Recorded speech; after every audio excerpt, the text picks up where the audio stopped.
Boa noite, pessoal. Tudo certo? Tudo bem? Então, hoje nós vamos começar aí a nossa sétima aula. Acredito que é a sétima aula, se não me engano. Não é? Passamos da metade do nosso curso de estética.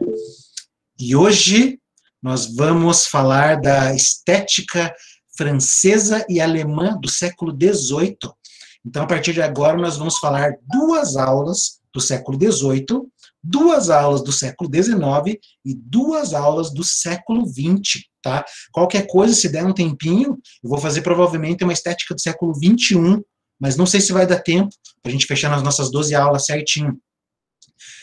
Então, hoje a gente vai tratar ali do começo, digamos assim, de uma pequena parte do século XVIII, justamente na França e na Alemanha. A gente vai ver que alguns conceitos sobre a arte, sobre a beleza, sobre o belo, começam a mudar justamente aqui nesse período do século XVIII. Então, há uma mudança muito grande ali do século XVII, que nós vimos a aula passada, lá do classicismo, neoclassicismo, uma razão que obedecia a regras e ordens, para essa filosofia, para essa estética do século XVIII, tá? Então, a gente vai ver dois momentos.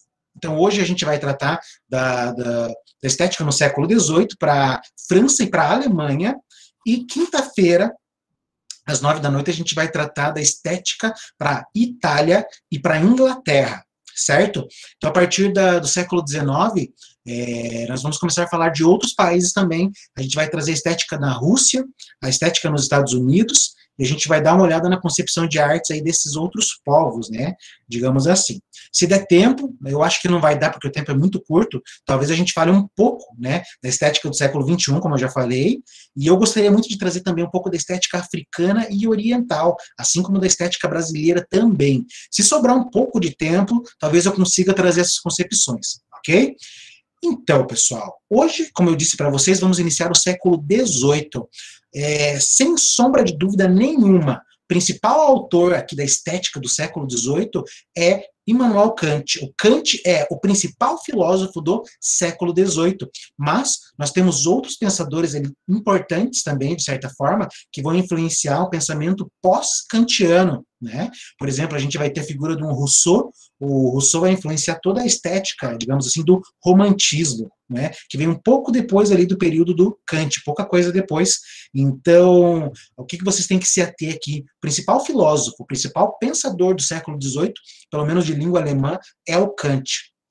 E a gente vai dar uma olhada na concepção estética do Kant. Vamos falar um pouquinho. É um pouco complicada, é um pouco difícil. Kant é um autor assim, um pouco árduo, porque a filosofia dele trabalha com muitos conceitos, muitas ideias ali. E se você não entende um dos conceitos, uma das ideias, você já não entende o sistema kantiano. Então é bem complicado. Então eu procurei trazer, digamos assim, de uma forma mais simplificada para a gente começar a entender, começar a trabalhar também, ok? Então, eu vou colocar ali, né, para vocês, né, os slides. Vamos lá, os slides. Né? Então, aqui a nossa sétima aula, a estética francesa e alemã do século XVIII, tá bom? Então, aqui a gente vai começar com a estética francesa, tá bom? Do século XVIII. Aqui eu trouxe algumas características gerais. Quais são essas características gerais? Não é? Primeira coisa, a gente tem que se lembrar o que é a estética do século XVII, do século XVI. Lembra ali, século XVII, século XVI, Renascimento, humanismo, não é? Aqui a gente ainda está numa fase do humanismo, mas é um pouco diferente, né? Aqui tem outras concepções sobre o homem, sobre o ser humano, e principalmente sobre os sentimentos do homem, tá?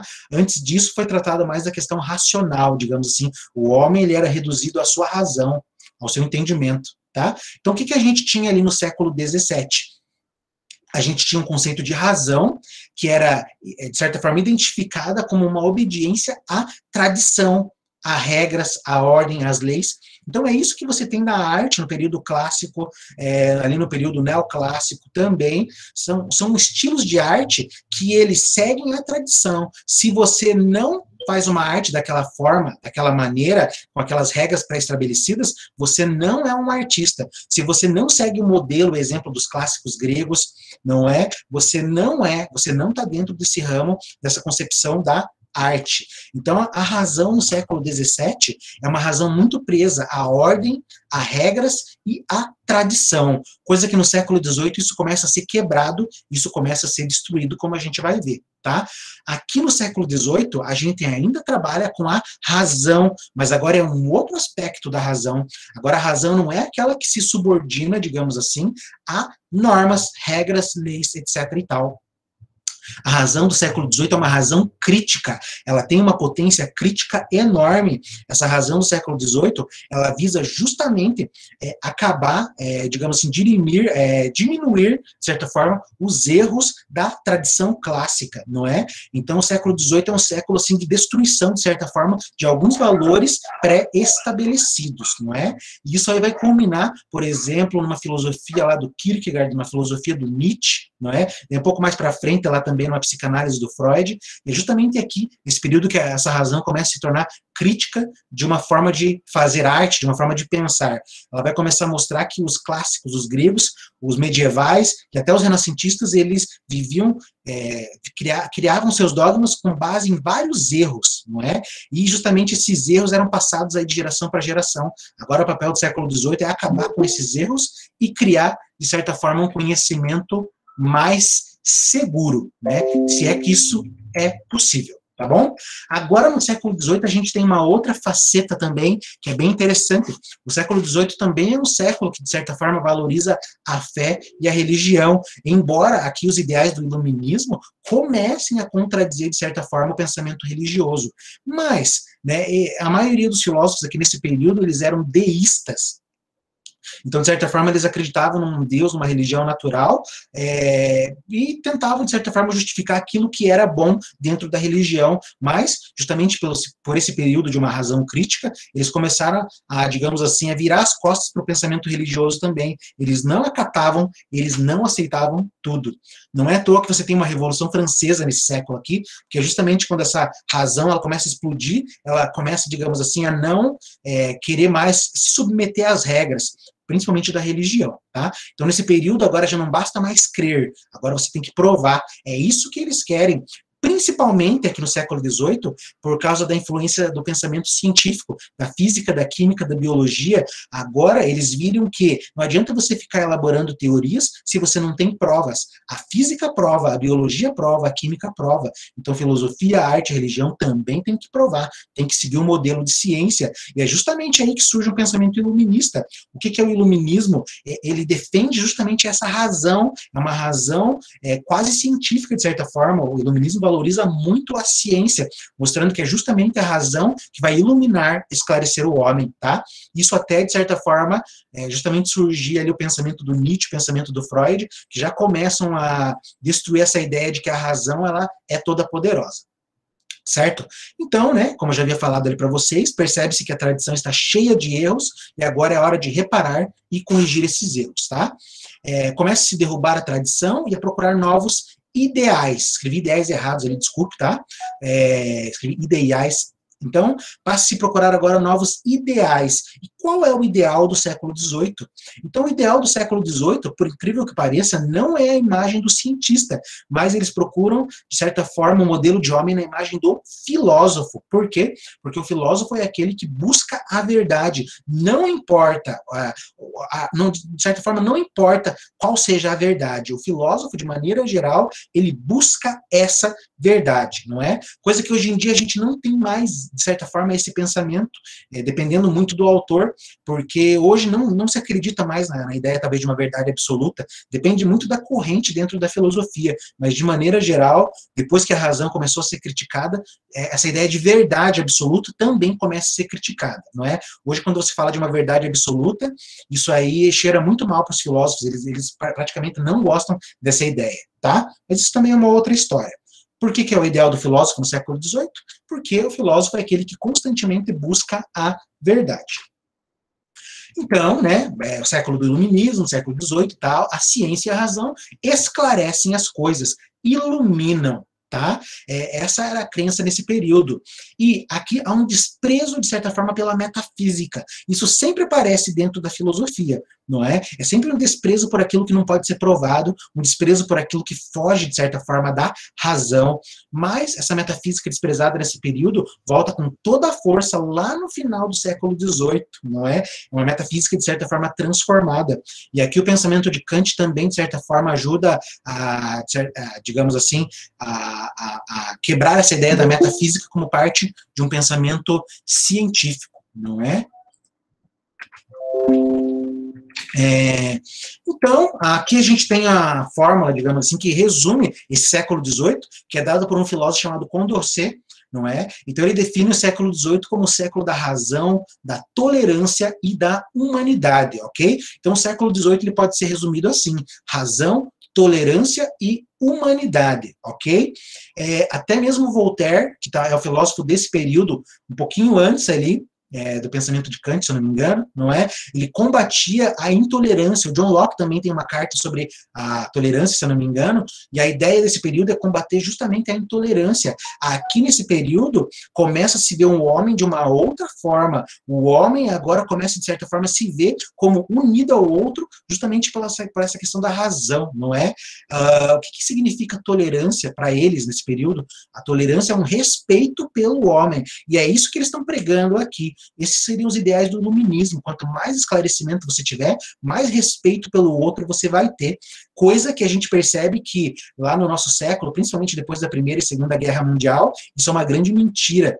Por quê? Porque o que a gente mostra hoje na filosofia atual, que justamente o conhecimento científico, desprovido talvez de uma ética, de uma religião, causa as maiores catástrofes. O cara pode ser o conhecedor da física, da química, da biologia, ter o conhecimento máximo sobre essas disciplinas, mas ele pode ser um mau caráter.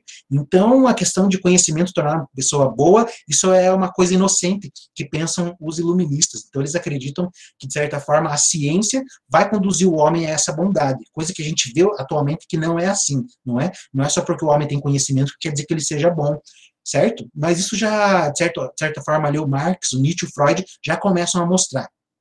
Não é? O Denis Diderot, que é um autor que a gente vai ver também desse período, ele afirma bem assim: o tahitiano é teu irmão, né? Isso é uma concepção assim fantástica para a época, porque ele começa a ver aquele povo lá daquela ilha, aquele povo indígena, aquele povo de certa forma ali que não teve contato com a civilização, não é? E ele fala assim, cara, esse povo aí, esses índios, esse pessoal, eles são todos os teus irmãos, não é? Você não pode olhar eles de certa forma com um olhar superior, como se você fosse o civilizado e eles fossem um primitivo. Não, eles são os teus irmãos, né? Você tem que tratar eles bem, você tem que ter essa tolerância, você tem que ter um respeito pela humanidade dele. Então, no século XVIII, começa a se ver isso também, ok? Aqui, né, aparece ele que Rousseau é um dos primeiros filósofos a valorizar os sentimentos. Então, aqui no século XVIII, né, a gente viu que lá no século XVII, eles valorizam a razão. A razão é aquilo que governa tudo. Já aqui no século XVIII, os sentimentos começam a aparecer. Eu já havia falado para vocês também que lá no século passado, no século XVII, havia um filósofo chamado Pascal, que já tratava da questão dos sentimentos. Tem um outro filósofo também ali, que também fala dos sentimentos, que é o Spinoza, não é? Mas aqui a ideia de sentimento vinculado à razão, ou superior à razão, aparece com o Rousseau. É o Rousseau que traz essa ideia, de certa forma, da valorização dos sentimentos e das paixões, porque antes dele, a filosofia reduzia isso à razão, à ciência, tá? Essa ideia que eu acabei de falar para vocês, acredita-se que quem tem o conhecimento científico é bom, né? Então a gente começa a perceber que não é verdade, isso não é uma coisa necessária, ok? Por quê? Porque a pessoa pode ter todo o conhecimento, mas não significa que ela é boa ou ruim. E muito pelo contrário, né? A pessoa pode ser boa, bondosa, e não ter conhecimento nenhum de ciência, tá? Por quê? Porque é isso que o Rousseau começa a mostrar. Os sentimentos e a razão, ali são coisas distintas, não é? Não é uma coisa que a razão predomina como no século anterior, né? Isso é uma mudança enorme de pensamento, pessoal, tá? Como eu falei para vocês, aquele pensamento metafísico, né, é um pensamento que não pode ser provado, é um pensamento que fala sobre Deus, sobre a liberdade, sobre a moral, é um pensamento que eles estão praticamente repudiando, não é? Eles não querem esse tipo de pensamento obscuro nesse período, mas a metafísica vai voltar com toda a força lá no final do século XVIII, principalmente quando a gente tratar do idealismo alemão, que é uma filosofia herdeira do Kant, principalmente ali com Fichte, com Schelling e com Hegel. E a gente vai ver que essa metafísica, ela se vincula à ideia do eu. O Fichte vai falar de um eu absoluto, que é aquilo que se contrapõe, de certa forma, ao natural. Uma filosofia bem interessante que a gente vai dar uma olhada nas próximas aulas, tá? Pensamento francês, tá? Aqui a gente tem um cara que não é francês, é o padre André de Barros, ele é português, se eu não me engano, tá? Mas por que ele está dentro da estética francesa? Porque ele está dentro do pensamento do René Descartes e do Malebranche, não é? São dois filósofos ali, o Descartes e o Malebranche. Malebranche é discípulo do Descartes, que defendem a razão, como nós vimos ali nas aulas anteriores, e o padre André de Barros, ele está justamente dentro dessa perspectiva racionalista. O padre André de Barros, ele ainda é um intelectualista, ele ainda defende, de certa forma, que a razão é uma coisa que está acima de tudo. Mas eu trouxe ele aqui porque ele tem umas ideias interessantes para a estética nesse período, tá? Mais uma vez, relaciona o belo com o bem. Para ele, a beleza está ligada justamente à ideia de bondade. Isso aqui só vai se separar, pessoal, lá com o pensamento do Kant, que a gente vai dar uma olhada. O Kant separa totalmente esses dois domínios, que é uma coisa que a filosofia até então não consegue. A gente viu vários autores até agora que eles tentam vincular a ideia da beleza com a ideia do bem. Aquilo que é belo remete ao bem, aquilo que é feio remete ao mal. A filosofia não consegue se livrar dessa ideia de belo e bem. É aqui, de certa forma, nesse século que o Kant vai fazer uma divisão entre esses dois conceitos, mostrar que são coisas de domínios totalmente diferentes, tá? Então, a estética do Padre André, ela é acrescentada à metafísica e à moral, tá? Como a gente já havia falado. Ele elabora 3 proposições que são bem interessantes, não é? Para ele, existe um belo essencial. O que isso quer dizer? Se todas as pessoas morressem agora, existiria um belo, uma beleza, tá? Ele traz uma outra ideia também. Além desse belo essencial, existe um belo humano, e é aqui que começa a entrar a ideia do arbitrário. Cada pessoa tem um conhecimento sobre a beleza. Cada pessoa tem uma ideia de beleza diferente. Isso é arbitrário. Existe uma beleza suprema para todos? Sim, mas, de certa forma, cada pessoa vê a beleza a partir do seu aspecto. Então é isso que ele começa a trazer. Lembra na aula passada que eu falei para vocês da briga entre os desenhistas e os coloristas? Lembra porque os coloristas são importantes? Porque os coloristas começam a trazer essa ideia de que a cor é dada pelo artista, e isso é arbitrário. É o artista que vai começar a ver a cor que ele quer utilizar para expressar os seus sentimentos, as suas ideias. Então você está começando a fugir daquela ideia da regra e passa para uma ideia arbitrária. É nesse momento, pessoal, que a arte é que começa a não seguir mais as regras, justamente baseado naqueles ideais, e o Padre André traz isso. A beleza, de certa forma, humana, ela é arbitrária. Existe o belo divino supremo, que é Deus, sim, mas existe o belo humano também, tá? 2 categorias de beleza bem interessante, tá? Então, existe um belo inteligível e um belo sensível. O belo inteligível é o belo dado pela razão, que é aquilo que a gente capta de Deus. O belo sensível é o que a minha experiência capta, tá? Aqui o Padre André ele faz uma junção tanto entre o pensamento francês quanto o pensamento inglês. Ele une empirismo e racionalismo. A beleza inteligível é a beleza de Deus, que só pode ser captada pela razão. Já a beleza sensível é aquela beleza que a gente percebe com a nossa vista, com o nosso olhar, com a nossa audição, é aquilo que a gente escuta, é aquilo que a gente vê. Então são 2 formas de beleza separada. Uma da nossa razão e outra dos nossos sentidos. Ele junta o empirismo e o racionalismo dentro dessas teorias aqui, né? Outro autor também dentro da igreja é o Abad, né? O Jean-Baptiste Dubos, e ele também traz algumas ideias bem interessantes ali sobre a estética, não é?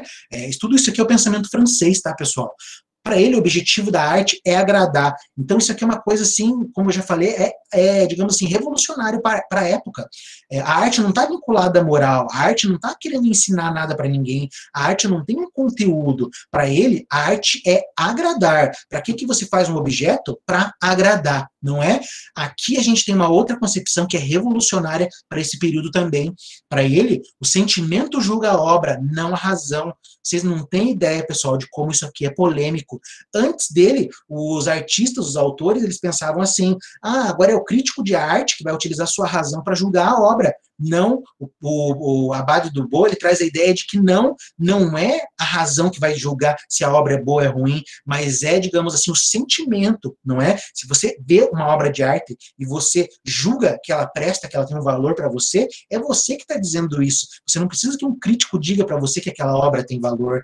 Então isso aqui é uma coisa revolucionária. Se você escutou uma música e aquela música te fez ter um sentimento, perfeito. Você não precisa de mais nada, tá? E aqui não, né? Na época, para você dizer que uma música é boa ou ruim, você depende do julgamento do crítico. É o crítico de arte que vai usar sua razão, sua inteligência para dizer se algo presta ou não. Então o Dubos traz a ideia que não é a razão, mas somente o sentimento que pode dizer se a arte é ruim ou não. Para que serve a razão? Vou aceitar aqui, né? Para que serve a razão, então? Tá? A razão, ela só serve, nesse caso, para encontrar as causas do prazer, tá? Então, o sentimento vai te dizer se a obra de arte é boa ou ruim, mas a razão, ela serve para quê? Para mostrar da onde que vem o prazer, qual que é a causa psicológica, de certa forma, do prazer, o que gera no teu corpo prazer. Hoje a gente sabe lá pela química, não é? Que quando você sente prazer, uma série de hormônios dentro do teu corpo começam a reagir, não é? Você toma comprimidos, você toma pílulas hoje em dia para se sentir bem, se sentir feliz, porque esse é o poder da ciência sobre o teu corpo, poder, de certa forma, gerar com uma pílula, com um remédio, uma felicidade, uma alegria. Você vai se sentir bem, tá? E é isso que o Dubos traz, ele é justamente essa ideia. A razão, a ciência, só serve para te dizer qual é a causa do prazer. E depois que ela descobre, ela cria uma série de remédios para te fazer feliz, tá? Não é em referência, então, às regras que a gente pode dizer se uma obra é boa ou não. Já falei, não tem nada a ver com regras, mas é com sentimentos, tá? Uma outra ideia bem interessante, que a gente já viu um pouquinho nos autores da aula passada, o juízo dos espectadores é mais justo que o dos críticos. Isso aqui também é uma coisa inovadora para a época. Não é o crítico de arte que vai ter, digamos assim, a concepção sobre o que é uma arte boa ou ruim. Não, são os espectadores. É o público que vai dizer se aquilo presta ou não, não é? Então, o juiz, digamos assim, né, o crítico de arte, ele vai falar, essa obra é uma porcaria, mas se vier o povo e gostar, tá valendo. O que importa é o espectador gostar, justamente pelo sentimento, tá? Isso aqui é uma coisa bem nova para a época, pessoal, tá? Outra ideia assim maravilhosa do Dubos, o Dubos ele é um dos principais autores que influenciam uma estética científica, que a gente vai ver lá no século XIX, daqui a uns 200 anos mais ou menos, o Dubos morre, 200 anos depois, vai surgir uma estética científica que pega essas ideias do Dubos e desenvolve de certa forma.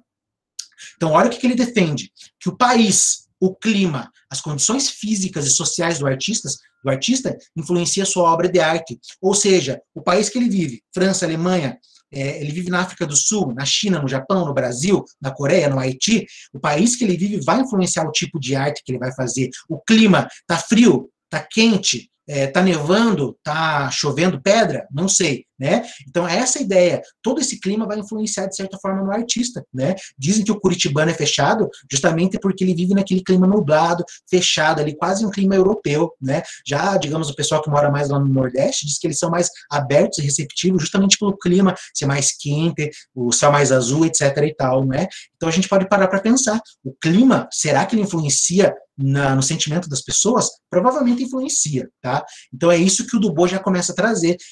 Dependendo do clima, vai influenciar a obra de arte também, bem legal isso. As condições físicas, se ele é saudável, se ele é doente, se ele é depressivo, se ele é alegre, se ele é otimista, se ele é pessimista, tudo isso vai influenciar a obra dele, tá? Contexto social, se ele vive na França, se ele é um burguês, de certa forma, se ele é um pobre, se ele é um mendigo, tudo isso vai influenciar a arte que ele faz. Concepção bem interessante aqui, tá? Temos outro autor interessante, que legal, que é o Denis Diderot, tá? Tem até uma foto dele aqui. Quando tem foto do autor, já sabe, né, pessoal? Porque tem ideia relevante, né? Mentira, o Dubos também é legal, mas eu não achei nenhuma imagem bonita dele, não trouxe, tá? O Denis Diderot, junto com o matemático D'Alembert, eles criaram uma enciclopédia ali no século deles, justamente para condensar todo o saber científico e artístico da época. Eles queriam deixar aquela enciclopédia, de certa forma, para posteridade, para as pessoas lerem e entenderem o que é ciência ou não, tá? A enciclopédia deles, acho que tem 35 volumes, tem milhares de páginas, e foi escrito por várias pessoas ali sobre temas específicos. Você encontra geografia, filosofia, química, biologia, história, religião, você encontra uma série de temas nessa enciclopédia, tá? Para o Denis Diderot, aqui uma coisa que não é nenhuma novidade, né? A beleza é a conformidade da imaginação com a coisa, que ele pega uma ideia lá do empirismo inglês, do sensualismo inglês, que eles trabalham justamente com a questão da imaginação. A beleza é quando a tua imaginação se conforma, de certa forma, com a realidade ou o real, tá? Então, para ele também, a arte é uma imitação, né, concepção clássica, que a gente já vai quebrar isso daqui a pouco. A arte também deve imitar a realidade, mas não deve imitar qualquer coisa. A arte, ela deve escolher aquilo que é mais belo, aquilo que, de certa forma, é mais belo dentro da natureza e sintetizar, certo? Então, é justamente essa escolha que o artista faz que ultrapassa a arte da natureza. Por quê? Porque a natureza, ela tem objetos belos e bonitos, sim, mas ela tem a maioria de objetos feios também, digamos assim, tem coisas ali, o caos caótico e tal, que a natureza, de certa forma, não consegue, digamos assim, lidar. A natureza por si só não é bela, não é? Ela tem picos assim de beleza, feiura, etc. Mas o artista, ele procura justamente aquilo que é belo na natureza e ele sintetiza tudo na obra de arte, ok? Então, essa escolha do artista é sempre determinada pelo prazer. Ele vai representar aquilo que é mais belo, aquilo que chama mais atenção, aquilo que é mais bonito, não é? Por exemplo, você tem um pôr do sol, aí você começa a pintar pôr do sol, que você acha belo, bonito, você começa a pintar, digamos assim, o mar, a praia, você começa a fazer uma série de pinturas, você começa a retratar a natureza justamente para procurar aquilo que é belo dentro dela, tá bom? Para ele, para o Diderot, a arte deve ser moralizadora, que tem uma frase dele bem interessante.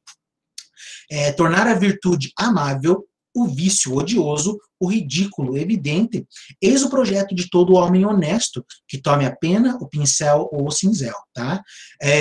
Então, aqui ele vai trazer que o papel do artista é evidenciar aquilo que é virtuoso, aquilo que é legal, ele tem que evidenciar aquilo que é sujo, que é feio, que é horroroso, e mostrar o ridículo também. É esse o papel ali do escritor, não é? Do pintor e do escultor. Escritor, pintor e escultor. Ele tem que mostrar justamente essa beleza, tá? Outro autor também importantíssimo, bem interessante, que é o Jean-Jacques Rousseau, não é? O Rousseau é um filósofo bem legal. Acho que foi um dos primeiros filósofos que eu li, se eu não me engano, né? O Rousseau, assim, ele é um filósofo muito importante, principalmente ali pro romantismo. O Rousseau é um dos autores assim que influencia a Revolução Francesa, tá? Principalmente com aquelas obras dele, o Contrato Social e a origem, acho que Discurso sobre a Desigualdade do Homem, não lembro, acho que é esse o nome da obra, né? Discurso sobre a origem e a desigualdade entre os homens, alguma coisa assim, tá? Que vai influenciar principalmente a Revolução Francesa e depois o romantismo, que é um movimento que a gente vai dar uma olhada também. Tá? O Rousseau, que ele traz uma ideia interessante nas obras dele, principalmente ali no Contrato Social, principalmente no Devaneio sobre um caminhante solitário, não é? Foi o primeiro livro que eu li do Rousseau, bem interessante, que ele vai afirmar sempre uma volta à natureza, uma volta ao natural. O Contrato Social do Rousseau, ele afirma sempre um estado de natureza. O que é o estado de natureza? O homem é bom, o homem é gentil, mas quando o homem entra na natureza, quando o homem entra em sociedade, o homem começa a se tornar mal, se tornar ruim. Então a sociedade corrompe o homem. Então o Rousseau mostra que o homem por si só ele é gentil e bom por natureza. O homem tem sentimentos, mas é a partir, de certa forma, que ele entra em sociedade, dado por um contrato social, é que justamente vai começar a aparecer a maldade humana. Principalmente por causa da propriedade privada, da liberdade de uma série de conceitos e ideias, tá? Então, o Rousseau, de certa forma, influencia o romantismo justamente por essa concepção de um homem bom, de um bom selvagem, e é isso que vai começar a ser retratado ali no romantismo e para frente, né? Eles vão começar a retratar, digamos assim, agora o índio vivendo ali, o índio é bonzinho, ele é bom, vou começar a mostrar o homem que vive no meio da floresta, mostrando a bondade, tentando retratar essa bondade, em contraste, digamos assim, com a vida urbana, a vida violenta, a vida caótica da cidade, tá? Vão fazer sempre a contraposição do campo e da urbanização. E é o Rousseau quem começa esse movimento, digamos assim. Tá? O Rousseau ataca a cultura e a civilização. Cultura e civilização só servem para tornar o homem ruim, o homem malvado. Né? A cultura leva à corrupção moral.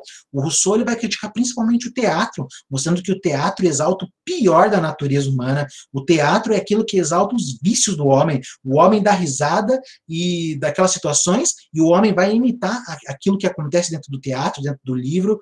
Não é? Então a cultura ela serve mais para, digamos assim, tirar essa bondade natural do homem do que acrescentar. Tá? Ele afirma que as ciências e as artes, de maneira geral, são uma fonte de erros, tá? Ciência e arte são uma coisa assim que você vai analisando, você vai vendo que existem diversas ideias, ideias que se contradizem, ideias que de certa forma se sobrepõem uma à outra, que gera discussão, gera intriga, você não sabe o que é verdadeiro, você não sabe o que é falso, isso acaba gerando confusão, isso nunca vem para agregar, mas só para, digamos assim, atrapalhar. Tá? Há perigo em vulgarizar a ciência e a arte, e ele mostra justamente o papel de que a ciência na mão, talvez de uma pessoa errada, de pessoas erradas, e a arte também pode levar ainda ao caos da civilização. Tá? O Rousseau acredita que o homem ele é duplamente pervertido. Como assim? Para o Rousseau, o homem naturalmente é bom. Quando ele entra em sociedade, ele se perverte, se torna mal. Quando o homem em sociedade conhece a arte, ele se torna pior ainda. Tá? Então essa é a concepção do Rousseau. Certo? A arte, para ele, é a escola de vícios, ok? Mas, apesar de toda essa concepção, o Rousseau é um filósofo ali que influencia bastante o século XVIII, principalmente na exaltação das paixões e dos sentimentos, que é isso que a obra dele, de certa forma, vem exaltar e vem trazer, tá bom? Falamos um pouco ali, pessoal, da estética francesa, ali no século XVIII, ok? A gente evidenciou alguns autores que já começam a criticar a razão, deixam a razão de lado, começam a trazer a ideia dos sentimentos, e aqui agora a gente vai ver a estética alemã do século XVIII, e o principal autor aqui dessa estética alemã é o Kant, tá? Que a gente vai trabalhar também, mas existem uma série de autores legais aí que a gente vai dar uma olhada, tá? Quais são as características gerais da estética alemã no século XVIII? De maneira geral, ela é influenciada tanto pelo racionalismo quanto pelo empirismo. Então, isso aqui é uma coisa geral da estética alemã do século XVIII. A gente encontra tanto o pensamento dos franceses quanto o pensamento dos ingleses. Eles fazem essa junção do empirismo com o racionalismo, do sensualismo com o, digamos assim, intelectualismo, a gente pode parar para pensar. Eles trabalham justamente essas duas questões, não é? De maneira geral, aqui nesse período a gente vai ver uma quebra entre razão e paixão, entre razão e sentimentos, e isso vai ser uma quebra muito grande para a história da arte também, assim como para a história da filosofia. O século XVIII, a Alemanha do século XVIII, eles ficam sempre entre a verdade e a sensação. O que a arte tem que fazer? Mostrar a verdade ou, de certa forma, desenvolver ali um sentimento, uma paixão, etc. Então, eles ficam mais ou menos entre isso, porque a verdade é uma coisa defendida pelo racionalismo, a sensação é uma coisa defendida pelo empirismo. Então, como eles adotam essas duas teorias, esses dois pensamentos, eles ficam entre a verdade e a sensação, tá? Aqui, um dos principais autores também, né, eu sempre falo principais autores, porque são autores bem importantes desse período, a gente não pode tirar a importância, por exemplo, do Leibniz. O Leibniz é o filósofo, digamos assim, né, ele só é menor que o Kant, eu não sei nem se eu posso falar isso também, tá, porque o Leibniz ele é muito importante hoje para uma área da filosofia da ciência chamada teoria dos sistemas complexos, ou teoria geral dos sistemas, ou ciência, ou teoria da complexidade, porque o Leibniz é um autor que, de certa forma, ele não é compreendido no tempo dele, porque o Leibniz é um autor do século XXI, não é? Como assim? Ele pensa ali a ideia, a época dele, o período dele é muito mal compreendido. Primeiro que o pensamento dele é muito difícil. Para a época era uma coisa tão revolucionária que as pessoas, de certa forma, não conseguiram entender. E o pouco que elas entenderam errado. O Leibniz é um filósofo de hoje, é um filósofo assim, bem interessante, bem legal. O Leibniz, então, ele influencia também toda a filosofia do século XVIII, embora com algumas interpretações errôneas da filosofia do Leibniz, não é? Primeira coisa que o Leibniz mostra, que isso aqui é maravilhoso, é fantástico, ele mostra que o universo é constituído de forças. Isso é uma coisa que a física contemporânea mostra. A física contemporânea, depois do século XX, começa a mostrar que existem 4 forças fundamentais do universo, não é? Existe a força eletrofraca, a força eletromagnética, a força gravitacional e a força elétrico forte, se eu não me engano, são 4 estilos de força, digamos assim, que sem elas o universo não consegue existir. Você não consegue pensar no universo sem a força da gravidade, sem a força eletromagnética, sem a força eletrofraca e eletroforte também, que são forças que unificam, por exemplo, o elétron ali com o núcleo atômico, os prótons com os nêutrons.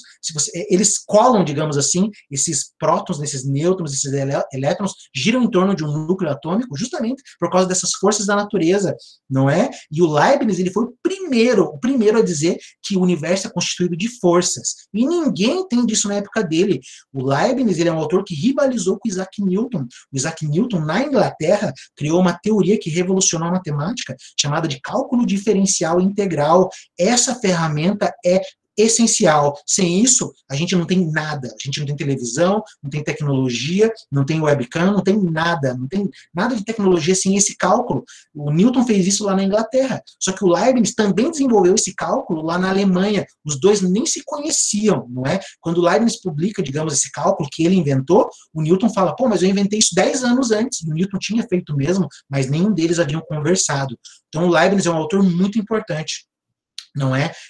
Justamente pela questão da física, pela questão da matemática, mas para a filosofia também, tá? Então, a Leibniz traz a ideia de que o universo é constituído de forças. Para ele, o artista deve reproduzir essas forças.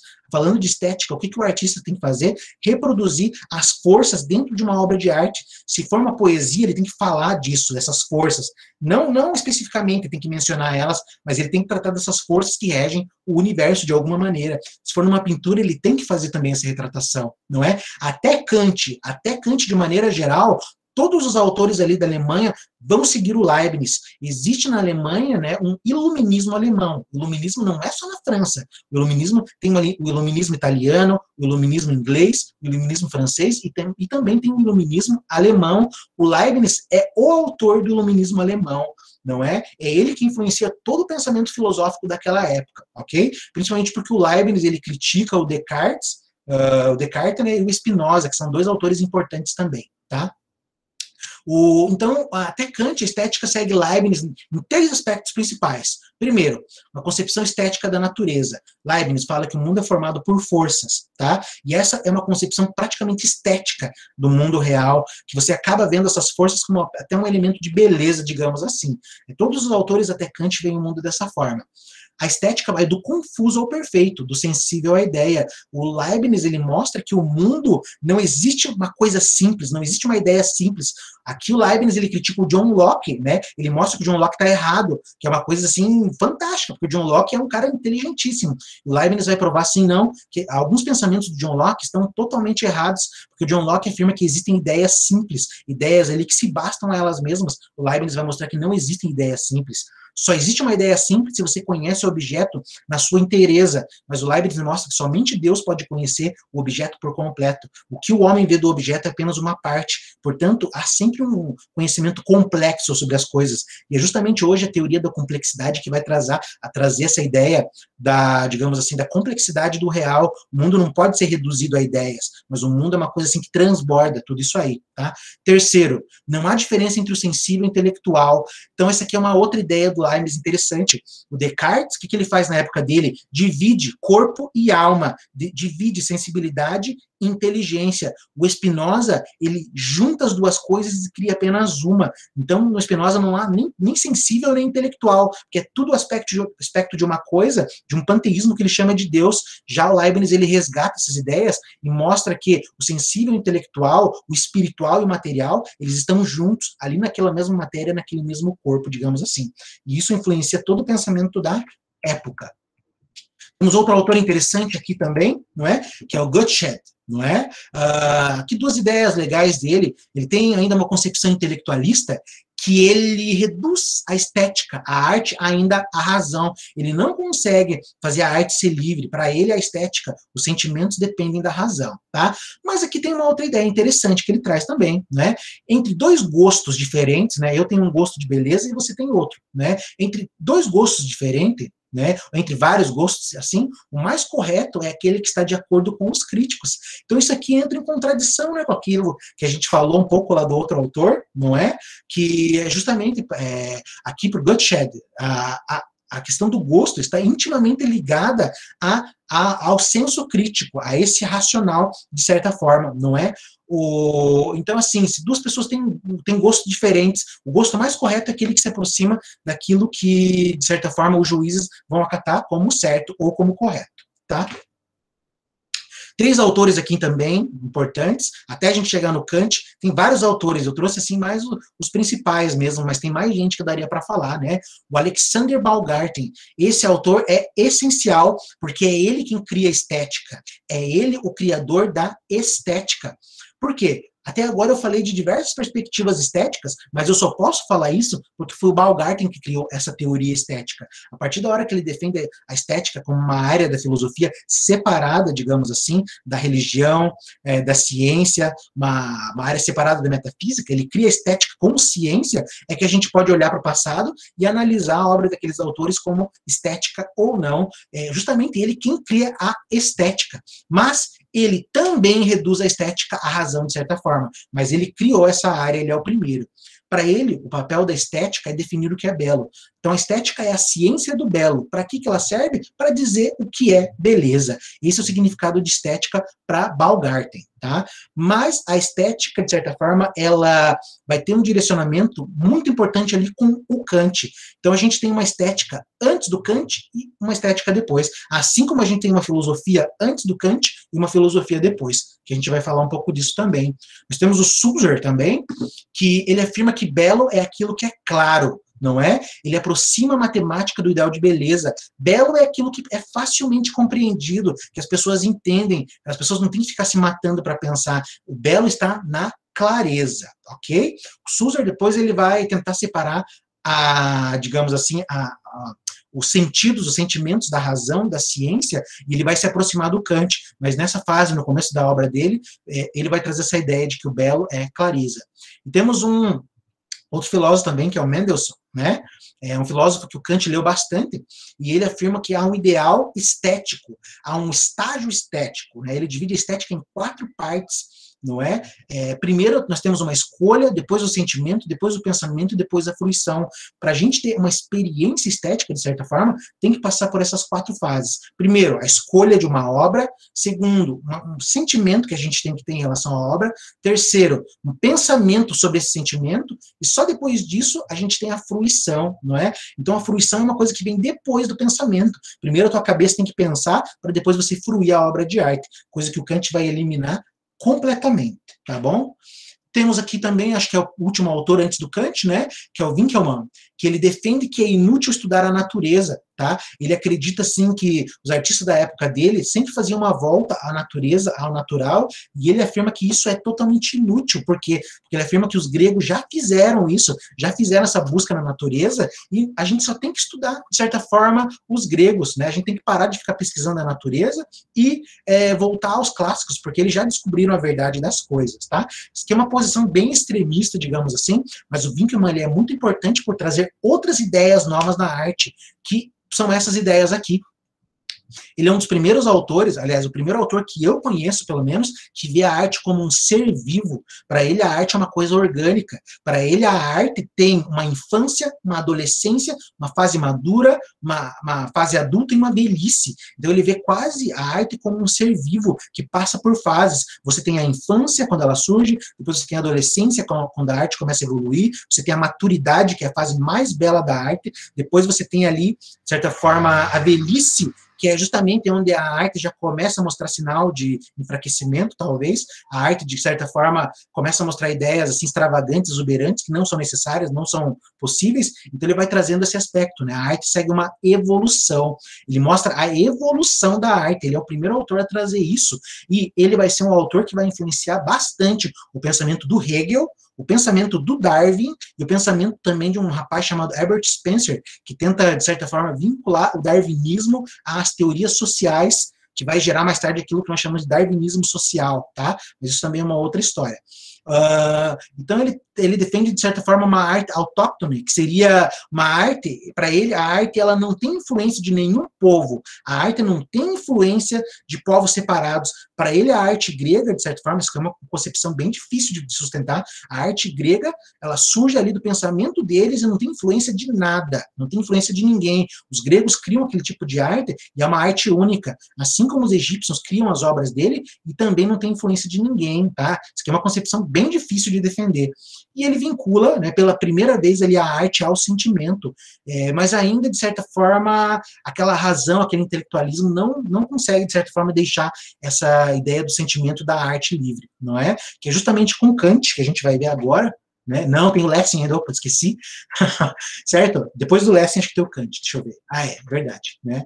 Só depois, assim, do Kant que vai conseguir separar essa ideia do sentimento e da razão, tá? O Lessing aqui é bem rapidinho. O Lessing, ele também é um autor bem importante, principalmente ali para o romantismo, século XVIII, século XIX, porque o Lessing é o crítico de arte, e leem-se a obra do Lessing, assim, as pessoas que querem compreender como funciona a crítica de arte, até se vocês quiserem, de repente, dar uma olhada, para quem se interessa por estética, leia as obras do Lessing, que vocês vão ter uma aula de estética completa. Tá? Ele traz ali, de certa forma, uma divisão entre a pintura e a poesia, mostrando que a pintura e a poesia, elas têm objetos próprios, digamos assim. A poesia, ela vai tratar da ação, enquanto a escultura vai tratar dos corpos, de certa forma, tá? Não vou me estender muito, porque ainda tem o Kant para falar, mas o Lessing é um autor bem interessante, tá? Então, chegamos no Kant, é o último autor que a gente vai tratar, fechar aqui, né, com chave de ouro.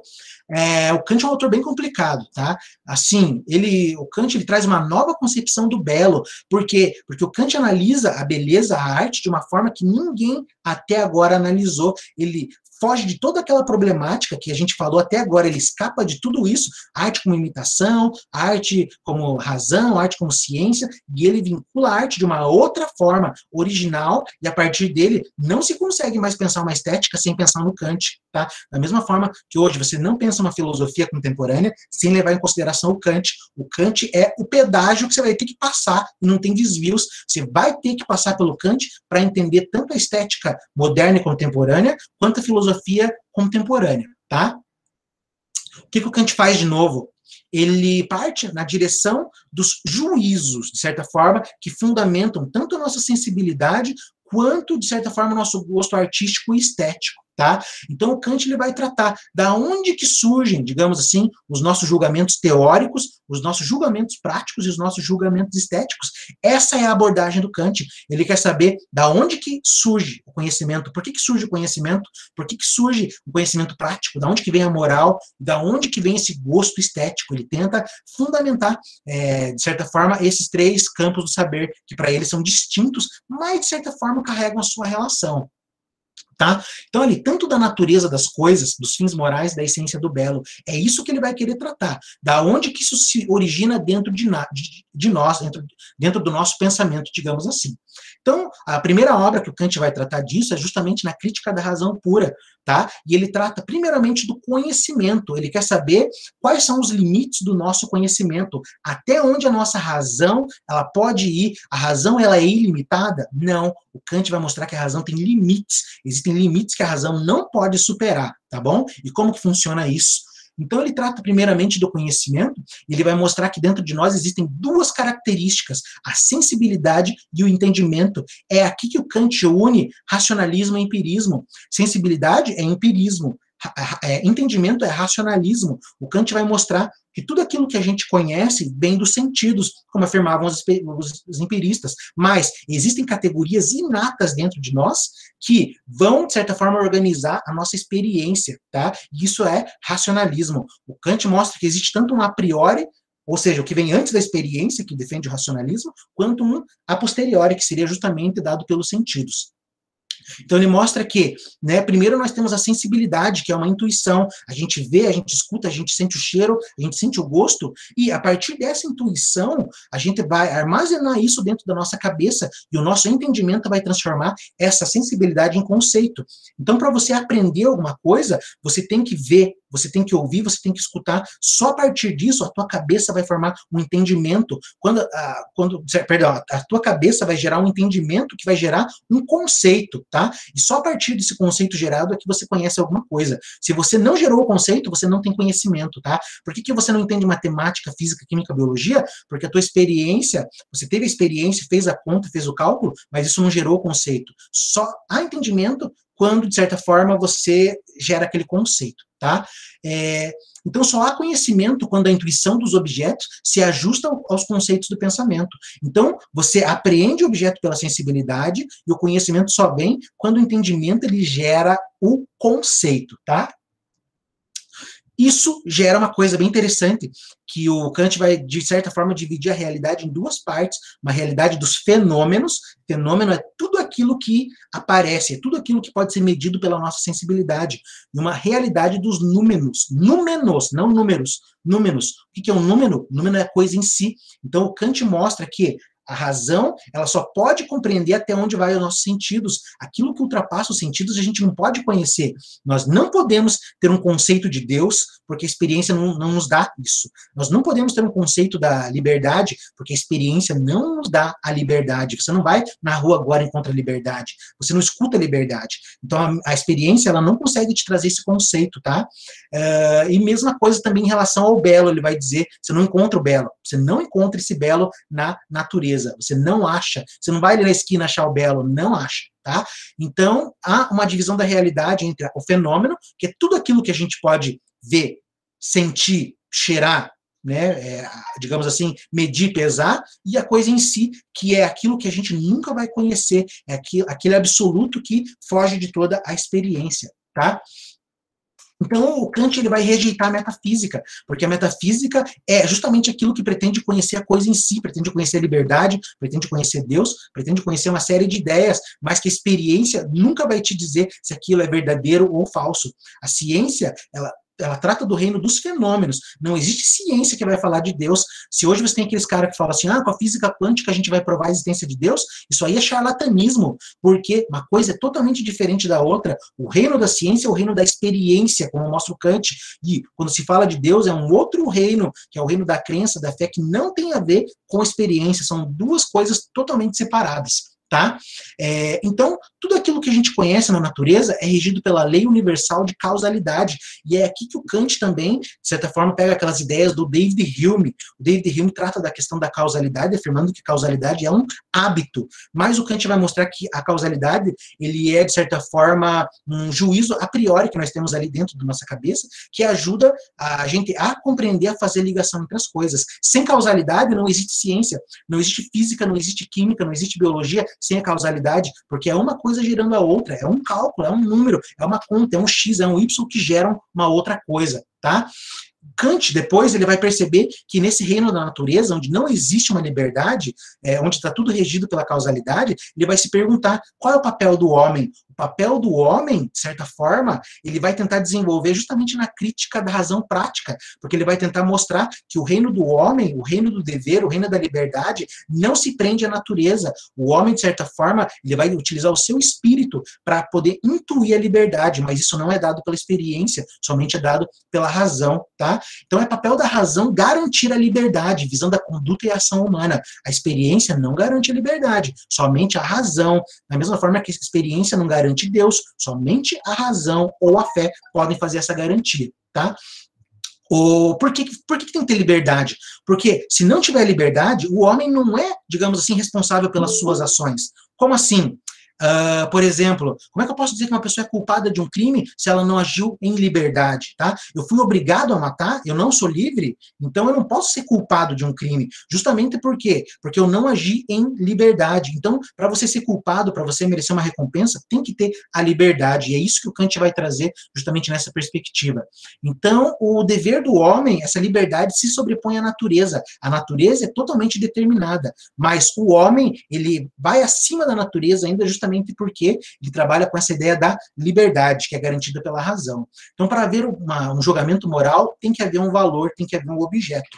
Aqui agora, só para a gente finalizar, não é? O Kant vai trazer a ideia de que os juízos estéticos, eles não se fundamentam nem em conceitos, né, nem em conceitos dados pelo nosso entendimento, nem em objetos ali dados pela moral. O juízo estético não depende nem de conceito, portanto não faz parte da ciência, não depende de objeto, também não faz parte, de certa forma, da moral. O Kant desvincula a estética da ciência e da moral, são três campos totalmente distintos, que eles têm uma certa ligação, mas um não se reduz ao outro. Para o Kant, o juízo estético, ele se fundamenta na satisfação, e a satisfação não faz parte nem do conceito, nem do objeto, nem daquela moral, nem daquela moralidade. E ele fala pela primeira vez de uma experiência estética, que é diferente da experiência da intuição. A experiência estética é justamente aquela experiência pura, uma experiência, de certa forma, uma satisfação interior, uma satisfação desinteressada, de caráter contemplativo, não é? Que é justamente uma representação do mundo, mas que, de certa forma, não gera um conceito sobre a realidade, não é? O Kant traz a ideia assim, de um subjetivismo da questão do gosto. Para ele, o prazer do belo pode ser subjetivo, mas você ainda não pode dizer que cada um tem o seu gosto, porque para ele o belo é uma coisa universal, porque todas as pessoas possuem um juízo de gosto. Eu posso dizer, por exemplo, né? Aquela música, eu não gosto daquela música, tá? Dizer isso é uma questão de gosto. Você gosta ou não de uma música, de uma obra de arte, etc. Mas uma coisa bem diferente é dizer essa música pode ser julgada esteticamente. E é isso que o Kant traz. Ele mostra que não é? Justamente essa questão do gosto, ela é universal, porque todas as pessoas possuem o gosto, mas a maneira, a intensidade que você sente ao observar um objeto é uma coisa tua, tá? Então ele vai trazer pela primeira vez que a arte, ela possui um fim em si mesmo, o prazer possui um fim em si mesmo. O prazer não está vinculado nem à experiência, nem ao conceito, nem à moralidade, nem à liberdade. Se vinculasse a alguma coisa, essa arte, ela faria parte do entendimento da ciência, mas ela não pode se reduzir, tá? Então, para a gente finalizar agora de vez, né, o Kant vai afirmar que o juízo de gosto se fundamenta na imaginação. A imaginação é aquilo que está entre o entendimento, que faz o conceito, e a intuição, mas a imaginação é uma coisa ali que ela une, de certa forma, a experiência que a gente tem, mas ela não acaba gerando um conceito. E, de certa forma, nós temos um conceito que a gente também acaba não vinculando ao real, à realidade. Esse é o campo da imaginação, esse é o campo da estética, de certa forma, ok? Pessoal, né, acabei falando um pouquinho mais do que eu queria falar, mas o Kant tem um pensamento assim, bem complexo, tem mais coisa que eu queria falar ainda, mas eu acho que não vai dar tempo, tá? Nós temos 2 minutos ali, pessoal, né? Se vocês quiserem fazer alguma perguntinha rápida ou não, fiquem à vontade. Uma coisa só que eu tenho que falar para vocês é que agora a gente vai se encontrar na quinta-feira, às 9 horas, para falar da estética no século XVIII, né? A partir da Itália e a partir da Inglaterra, tá bom? Então fiquem à vontade, se tiverem alguma pergunta, alguma dúvida aí para tirar, se eu puder esclarecer.